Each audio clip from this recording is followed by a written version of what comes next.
Mga palangga ko, pakinggan natin ang salita ng Diyos kay Propeta Enoch. Ang propeta si Enoch kung paano nailigtas ng pananampalataya sa Panginoon ang isang lungsod. Hiniling ng Panginoon Hesukristo kay Enoch na sabihin sa mga tao na magsisi, ngunit inakala ni Enoch na hindi siya maayos magsalita. Natakot siya na hindi makikinig ang mga tao sa kanya. Basahin natin sa Moises chapter 6 verse 26 and 31. At ito ay nangyari na. Si Enoch ay naglakbay sa lupain sa mga tao, at habang siya ay naglalakbay, ang Espiritu ng Diyos ay bumaba mula sa langit at nanahan sa kanya.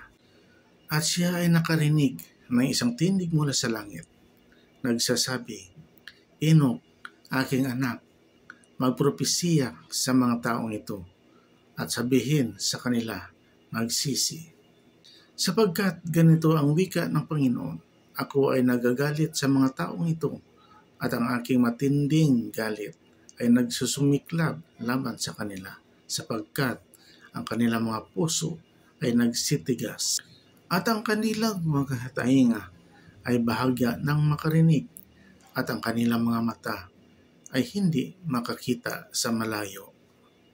At sa maraming salinlahing ito, mula pa sa araw ng aking nilalang sila, sila ay mga naligaw at itinatwa ako at hinangad ang kanilang sariling mga payo sa dilim.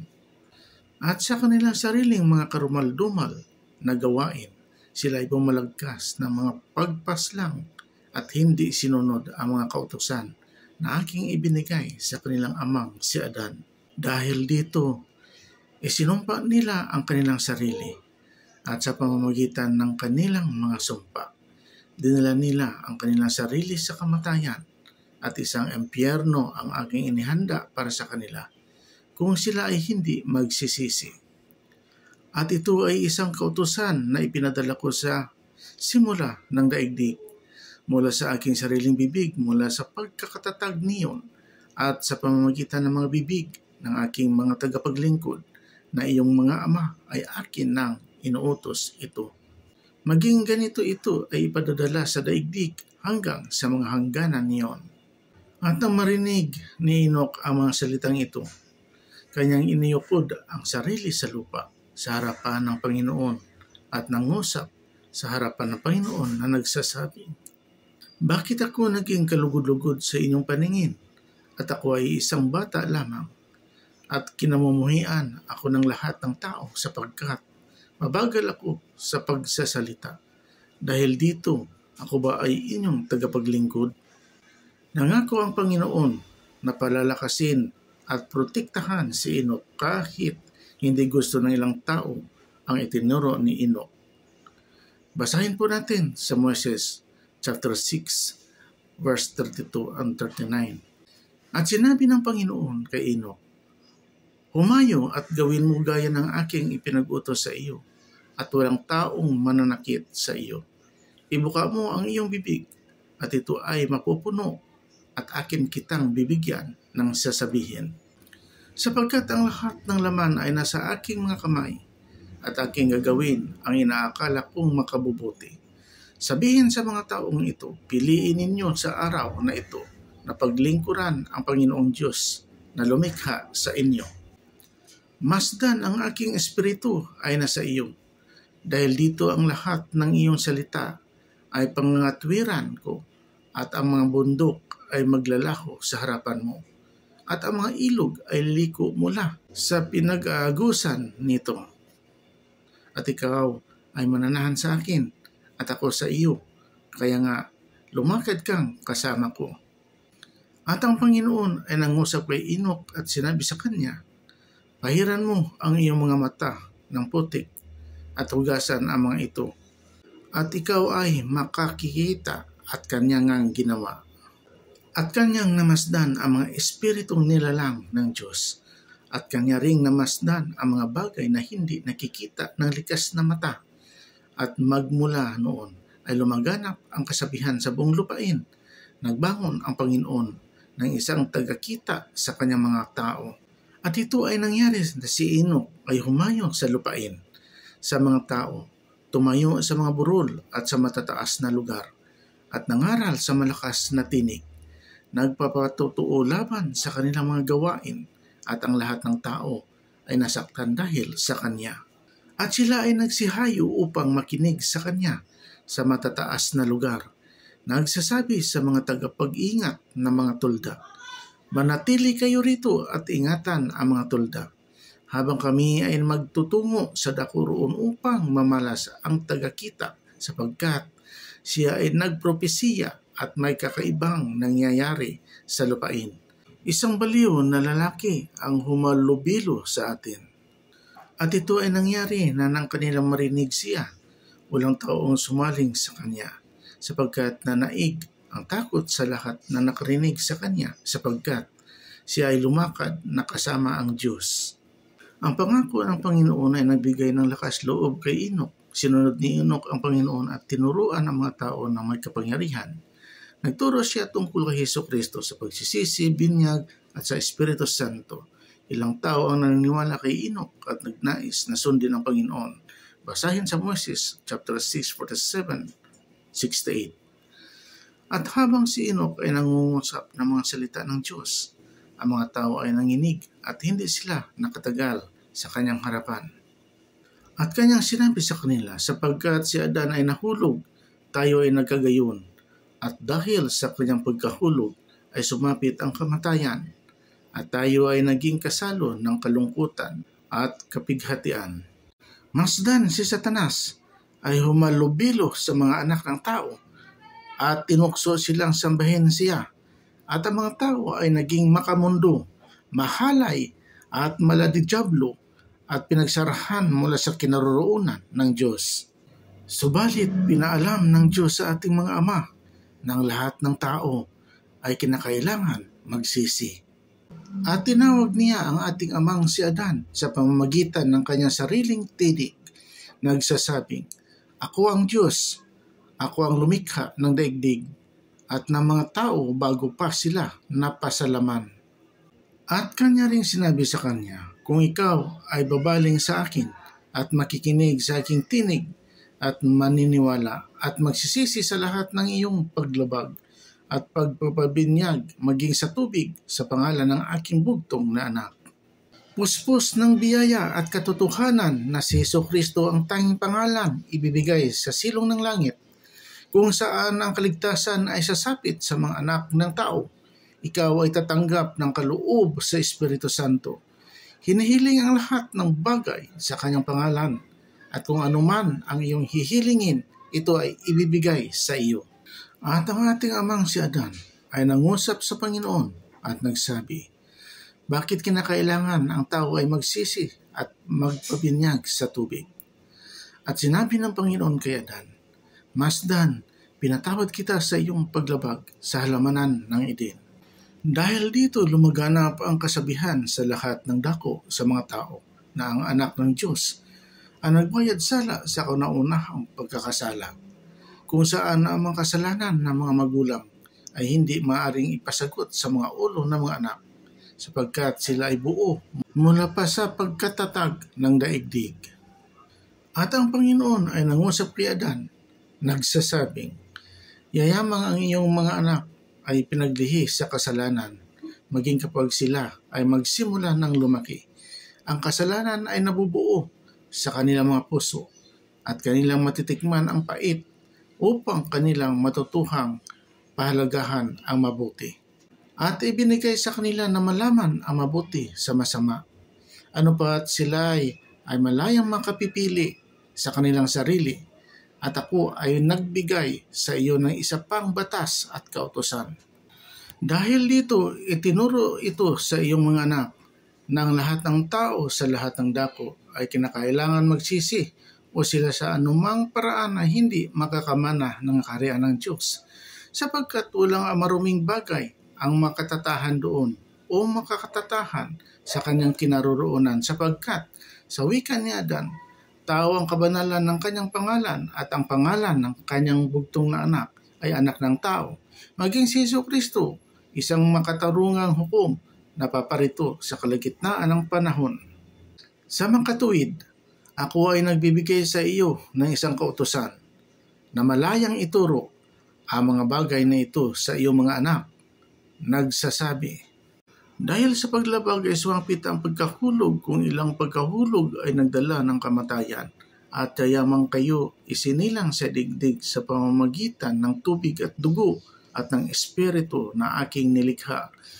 At sa gayon ang alabok ay naging isang kaluluwang may buhay. Gayon man, kayo ay kinakailangan isilang na muli sa kaharian ng langit, sa tubig at sa espiritu at malinisan sa pamamagitan ng dugo, maging ng dugo ng aking bugtong na anak, upang kayo ay mapabanal mula sa lahat ng kasalanan at magtamasa ng mga salita ng buhay na walang hanggan sa daigdig na darating, maging ang walang kamatayang kalwalhatian. Sapagkat sa pamamagitan ng tubig inyong sinusunod ang kautusan. Sa pamamagitan ng espiritu, kayo ay binibigyang katwiran. At sa pamamagitan ng dugo, kayo ay pinababanal.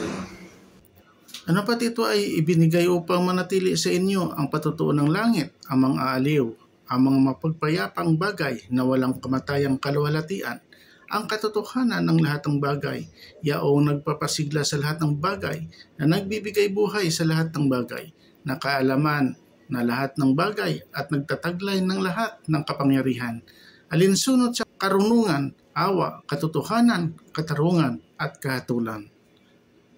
At ngayon, Masdan, sinasabi ko sa iyo, ito ang plano ng kaligtasan sa lahat ng tao sa pamamagitan ng dugo ng aking bugtong na anak, na paparito sa kalagitnaan ng panahon. At Masdan, ang lahat ng bagay ay may kanya-kanyang kahalintulad at ang lahat ng bagay ay nilalang at nilikha upang magpatutuo sa akin. Kapwa mga bagay na temporal at mga bagay na espiritual, mga bagay na sa langit sa itaas at mga bagay na nasa lupa at mga bagay na sa loob ng lupa at mga bagay na nasa ilalim ng lupa, kapwa sa itaas at sa ilalim, lahat ng bagay ay nagpatutuo sa akin. At ito ay nangyari na ang Panginoon ay nagkipag-usap kay Adan, na ating ama, na si Adan ay nagsumamo sa Panginoon at siya ay tinangay ng Espiritu ng Panginoon at dinala sa tubig at inilubog sa tubig at iniahon mula sa tubig. At sa gayon, siya nabinyagan at ang Espiritu ng Diyos ay napasa kanya. At sa gayon siya ay isinilang sa Espiritu at nabuhay ang panloob ng pagkatao. At siya ay nakarinig ng isang tinig mula sa langit na nagsasabing, ikaw ay nabinyagan ng apoy at ng Espiritu Santo. Ito ang patutuo ng Ama at ng Anak, magmula ngayon at magpakailanman. At ikaw ay alinsunod sa ordeniya na walang simula ng mga araw o wakas ng mga taon, mula sa lahat na walang hanggan hanggang sa lahat na walang hanggan. Masdan, ikaw ay kaisa ko, isang anak ng Diyos, at sa gayon maaari ang lahat ay maging aking mga anak. Amen. Si Enoch ay may otoridad na magbinyag mula sa Diyos. Lahat ng taong naniniwala kay Enoch ay nabinyagan at napalapit sa Panginoon. Walang taong mahirap dahil inalagaan nila ang bawat isa. Tinawag silang Sion dahil namuhay sila na may pagmamahal at kabutihan. Basahin po natin sa Moises chapter 7 verse 10-20. At sinabi sa akin ng Panginoon, humayo sa mga taong ito at sabihin sa kanila, magsisi na baka ako ay lumabas at bagabagin sila ng isang sumpa at sila ay mamamatay. At bininyagan niya ako ng isang kautusan na ako ay nararapat magbinyag sa pangalan ng Ama at ng Anak, na puspos ng biyaya at katotohanan at ng Espiritu Santo na nagpapatutuo sa Ama at sa Anak. At ito ay nangyari na, si Enoch ay nagpatuloy sa pananawagan sa lahat ng tao, maliban sa mga tao ng Kanaan na magsisisi. At napakalaki ng pananampalataya ni Enoch, kung kaya't pinamunuan niya ang mga tao ng Diyos. At ang kanilang mga kaaway ay sumalakay upang makinigma laban sa kanila. At kanyang sinabi ang salita ng Panginoon, at ang lupa ay nayanig, at ang mga bundok ay natinag, maging alinsunod sa kanyang utos, at ang mga ilog ng tubig ay lumiko mula sa kanilang pinag-aagusan. At ang atungal ng mga leon ay narinig mula sa ilang at ang lahat ng bayan ay labis na natakot. Napaka makapangyarihan ng salita ni Enoch at napakalakas ng kapangyarihan ng wikang ibinigay ng Diyos sa kanya. Mayroon ding lumitaw na isang lupain mula sa ilalim ng dagat at napakalaki ng takot ng mga kaaway ng mga tao ng Diyos. Kung kaya't nagsitaka sila at tumayo sa malayo at nagtungo sa lupain na lumitaw mula sa ilalim ng dagat.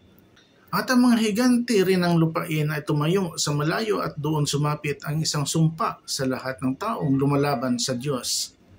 At magmula sa panahong yaon ay nagkaroon ng mga digmaan ang pagdanak ng dugo sa kanila. Subalit ang Panginoon ay dumating at nanirahang kasama ng kanyang mga tao at sila ay namuhay sa kabutihan. At ang takot sa Panginoon ay napasa lahat ng bayan. Napakadakila ng kaluwalhatian ng Panginoon napasa kanyang mga itao.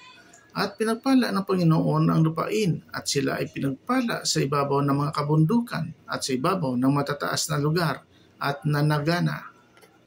At si Enoch ay nagpatuloy sa kanyang pangangaral sa kabutihan sa mga tao ng Diyos. At ito ay nangyari na sa kanyang mga araw. Siya ay nagtayo ng isang lungsod na tinawag na lungsod ng kabanalan, maging ang Sion.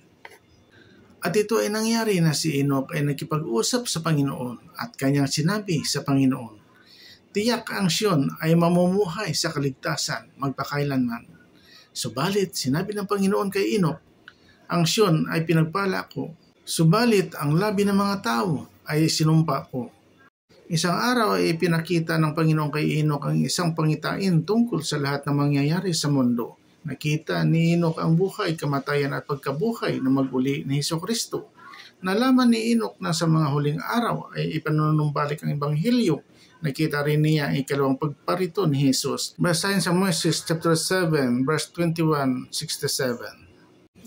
At ito ay nangyari na ipinakita ng Panginoon kay Enoch ang lahat ng naninirahan sa mundo at kanyang namasdan at namalas ang Sion. Sa paglipas ng panahon ay dinala sa langit at sinabi ng Panginoon kay Enoch, masdan ang aking tahanan magpakailanman. At namalas din ni Enoch ang labi ng mga tao ng mga anak ni Adan at silang lahat ay pinagsama-samang mga binhi ni Adan maliban sa mga binhi ni Cain. Sapagkat ang mga binhi ni Cain ay maiitim at walang lugar sa kanila. At pagkatapos na ang Sion ay dinala sa langit, namasdan ni Enoch at namalas. Ang lahat ng bayan sa mundo ay nasa kanyang harapan. At siya ay nakakita ng mga anghel na bumaba mula sa langit at kanyang narinig ang isang malakas na tinig na nagsasabing, sa Aba, sa mga naninirahan sa mundo. At kanyang namasdan si Satanas at siya ay malaking tanikala sa kanyang kamay. At tinalukbungan nito ang ibabaw ng buong mundo ng kadiliman. At siya ay tumingala at tumawa at ang kanyang mga anghel ay nagsaya. At namasdan ni Enoch ang mga anghel na bumaba mula sa langit, nagpapatutuo sa Ama at Anak, at ang Espiritu Santo ay tumahan sa marami, at sila ay natangay sa pamamagitan ng mga makapangyarihan ng langit sa Sion. At ito ay nangyari na. Ang Diyos ng langit ay tumingin sa labi ng mga tao at siya ay nanangis at pinatutuhanan ito ni Enoch. Nagsasabing, paano ang kalangitan ay nanangis at pumapatak ang kanilang mga luha gaya ng ulan sa ibabaw ng mga bundok. At sinabi ni Enoch sa Panginoon, paano kayo nananangis? Nakikitang kayo ay banal.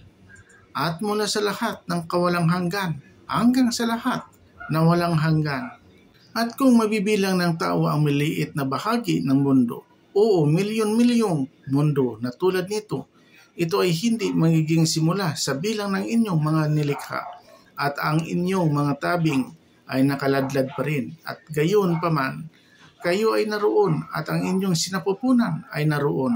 At gayon din kayo ay makatarungan, kayo ay maawain at mabait magpakailanman. At kinuha ninyo ang Sion sa inyong sarili sinapupunan mula sa lahat ng inyong mga nilikha, mula sa lahat ng kawalang hanggan hanggang sa lahat na walang hanggan, at walang maliban sa kapayapaan, katarungan at katotohanan. Ang tahanan ng iyong trono at ang awa ay mababanaag sa inyong mukha at walang wakas. Paano kayo ay nananangis? At sinabi ng Panginoon kay Enoch, masdan ang iyong mga kapatid, sila ay gawa ng sarili kong mga kamay. At ibinigay ko sa kanila ang kanilang kaalaman sa araw na aking nilalang sila. At sa halamanan ng Eden, ibinigay ko sa tao ang kanyang kalayaang mamili. At sa iyong mga kapatid, aking sinabi, at nagbigay rin ng kautusan na kanilang nararapat mahalin ang isa't isa, at na kanilang nararapat piliin ako, na kanilang ama, subalit masdan, sila ay walang pagmamahal at kinapupuutan nila ang kanilang sariling dugo. At ang apoy ng aking galit ay nagsusumiklab laban sa kanila. At sa init ng aking hinanakit ay magpapadala ako ng mga baha sa kanila, sapagkat ang aking matinding galit ay nagsusumiklab laban sa kanila. Masdan, ako ang Diyos, taong banal ang aking pangalan, taong tagapayo ang aking pangalan, at walang wakas at walang hanggan ay akin ding pangalan. Kaya nga, maiuunat ko ang aking mga kamay at mahawakan ang lahat ng nilalang na aking nilikha. At ang aking mata ay maaari ring tumagos sa kanila, at sa lahat ng gawa ng aking mga kamay ay walang naging kasing sama gaya sa iyong mga kapatid. Subalit masdan ang kanilang mga kasalanan ay mapapataw sa ulo ng kanilang mga ama. Si Satanas ang kanilang magiging ama, at pagdurusa ang kanilang kahahantungan, at ang buong kalangitan ay mananangis dahil sa kanila, maging lahat ng gawa ng aking mga kamay. Dahil dito, hindi ba narapat lamang na manangis ang kalangitan, nakikitang sila ay nagdurusa? Subalit masdan, sila na nakikita ng iyong mga mata ay masasawi sa mga baha, at masdan, aking ikukulong sila, isang bilangguan ng aking inihanda para sa kanila. At siya ang aking napili ay nagmakaawa sa aking harapan, ano pat siya ay magdurusa para sa kanilang mga kasalanan. Yayamang sila ay magsisisi sa araw na aking pinili ay magbabalik sa akin. At hanggang sa dumating ang araw na yaon, sila ay masasadlak sa pagdurusa. Kaya nga, dahil dito ang kalangitan ay mananangis, oo, at lahat ng gawa ng aking mga kamay. At ito ay nangyari na, ang Panginoon ay nangusap kay Enoch, at sinabi kay Enoch ang lahat ng ginagawa ng mga anak ng tao. Kaya nga nalaman ni Enoch at tiningnan ang kanilang kasamaan at ang kanilang pagdurusa at nananangis, at inuunat ang kanyang mga bisig, at ang kanyang puso ay lumaki gaya ng kawalang hanggan, at ang kanyang puso ay naawa, at ang buong kawalang hanggan ay nayanig. At nakita rin ni Enoch si Noe at ang kanyang mag-anak na ang mga angkan ng lahat ng anak na lalaki ni Noe ay maliligtas ng kaligtasang temporal. Sa makatuwid, nakita ni Enoch si Noe na gumagawa ng isang arka, at na ang Panginoon ay ngumiti rito at tinawakan ito ng kanyang sariling kamay. Subalit sa labi ng masasama, ang baha ay dumating at nilulun sila. At habang nakikita ito ni Enoch, siya ay nakadama ng kapaitan ng kaluluwa, at tinangisan ang kanyang mga kapatid, at sinabi sa mga kalangitan, ako ay tatanging maaliw. Subalit sinabi ng Panginoon kay Enoch, pasiglahin ang iyong puso at magalak at tumingin. At ito ay nangyari na tumingin si Enoch at mulak kay Noe, kanyang namasdan ang lahat ng mag-anak sa mundo. At siya ay nagsumamo sa Panginoon, nagsasabing, kailan darating ang araw ng Panginoon? Kailan ibubukos ang dugo ng mabuti, upang lahat silang tumangis ay napabanal at magkaroon ng buhay na walang hanggan? At sinabi ng Panginoon, ito ay mangyayari sa kalagitnaan ng panahon, sa mga araw ng kasamaan at paghihiganti. At masdan, nakita ni Enoch ang araw ng pagparito ng anak ng tao, maging sa laman, at ang kanyang kaluluwa ay nagsaya, nagsasabing, ang mabuti dinakila at ang kordero ay pinatay mula sa pagkatatag ng daigdig, at sa pamamagitan ng pananampalataya, ako ay napasa sinapupunan ng Ama, at masdan, ang Siyon ay kasama ko. At ito ay nangyari na tumingin si Enoch sa mundo, at kanyang narinig ang isang tinig mula sa kaloob-looban niyon, nagsasabing, sa Aba ko, ang ina ng mga tao, Ako ay nasasaktan, ako ay napapagod dahil sa kasamaan ng aking mga anak. Kailan ako mapapahinga at magiging malinis sa karumihang sumibol sa akin? Kailan ako pababanalin ng aking tagapaglikha upang ako ay makapagpahinga at ang kabutihan sa isang panahon ay tumahan sa aking mukha? At nang marinig ni Enoch ang pagdadalamhati ng mundo, siya ay nanangis at nagsumamo sa Panginoon, nagsasabing, "O Panginoon, hindi ba kayo maawa sa mundo? Hindi ba ninyo pagpapalain ang mga anak ni Noe?" At ito ay nangyari na si Enoch ay nagpatuloy sa kanyang pagsusumamo sa Panginoon, nagsasabing, "Aking hinihiling sa inyo, O Panginoon, sa pangalan ng inyong bugtong na anak, maging si Jesucristo, na inyong kaawaan si Noe at ang kanyang mga binhi, upang ang mundo ay hindi muling matabunan pa sa pamamagitan ng mga baha." At ang Panginoon ay hindi makapagkait at siya ay nakipagtipan kay Enoch at nangako sa kanya lakip ang isang sumpa na kanyang papawiin ang mga baha na kanyang tatawagin ang mga anak ni Noe. At sinabi ng Panginoon, pinagpala siya na kung kaninong binhi ang Mesiyas ay magmumula, sapagkat kanyang sinabi, "Ako ang Mesiyas, ang hari ng Siyon, ang bato ng langit, na kasinlawak ng kawalang hanggan. Sino man ang papasok sa pasukan at aakyat sa pamagitan ko ay hindi kailanman babagsak. Kaya nga pinagpala sila na aking mga binanggit, sapagkat sila ay magsisiawit ng awitin na walang hanggang kagalakan." At ito ay nangyari na si Enoch ay nagsumamo sa Panginoon, nagsasabing, "Kapag ang anak ng tao ay pumarito sa laman, ang mundo ba ay namamahinga? Aking isinasamo sa inyo, ipakita ninyo ang mga bagay na ito sa akin." At sinabi ng Panginoon kay Enoch, "Tingnan," at siya ay tumingin at namasdan ang anak ng tao na itinaas sa krus alinsunod sa pamamaraan ng mga tao. At siya ay nakarinig ng isang malakas na tinig at ang kalangitan ay natalukbungan at ang lahat na nilikha ng Diyos ay nagdalamhati at ang mundo ay dumaing at ang mga bato ay nabiyak at ang mga banal ay nagsibangon at mga pinutungan sa kanang kamay ng anak ng tao ng mga putong na kawalalhatian. At kasindami ng mga espiritong nasa bilangguan ay nagsibagbangon at tumayo sa kanang kamay ng Diyos at ang mga natira ay inilaan sa mga pagkagapos ng kadiliman hanggang sa paghukom ng dakilang araw. At muli si Enoch ay nanangis at nagsumamo sa Panginoon, nagsasabing, "Kailan ba mamahinga ang mundo?" At namasdan ni Enoch ang anak ng tao na umakyat sa Ama at siya ay nanawagan sa Panginoon, nagsasabing, "Hindi ba kayo muling paparito sa mundo?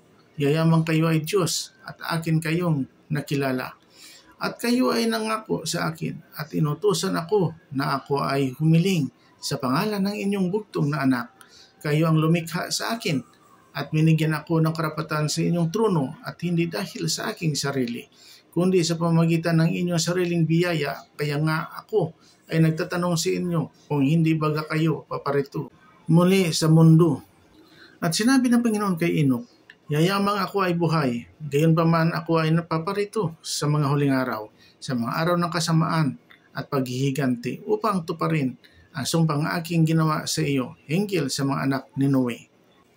At darating ang araw na ang mundo ay mamamahinga, subalit bago dumating ang araw na yaon, ang kalangitan ay magdidilim at isang tabing ng kadiliman ay babalot sa mundo at ang kalangitan ay mayayanig at gayon din ang lupa at matinding paghihirap ang mapapasa mga anak ng tao. Subalit ang aking mga tao ay pangangalagaan ko. Kabutihan ang aking ipadadala mula sa langit at katotohanan ay aking ipadadala sa lupa upang magpatotoo sa aking bugtong na anak ang kanyang pagkabuhay na mag-uli mula sa mga patay. Oo, at ang pagkabuhay na mag-uli rin ng lahat ng tao. At kabutihan at katotohanan ay papangyarihin kong umabot sa mundo gaya ng isang baha, upang tipunin ang aking mga hinirang mula sa apat na sulok ng mundo sa isang lugar na aking ihahanda, isang banal na lungsod, upang ang aking mga tao ay makapagbigis ng kanilang mga balakang at umaasa sa araw ng aking pagpaparito, sapagkat doon ang aking magiging tabernakulo, at ito ay tatawaging Sion, ang bagong Jerusalem. At sinabi ng Panginoon kay Enoch, pagkatapos ikaw at ang lahat ng iyong lungsod ay sasalubong sa kanila roon, at tatanggapin natin sila sa ating sinapupunan.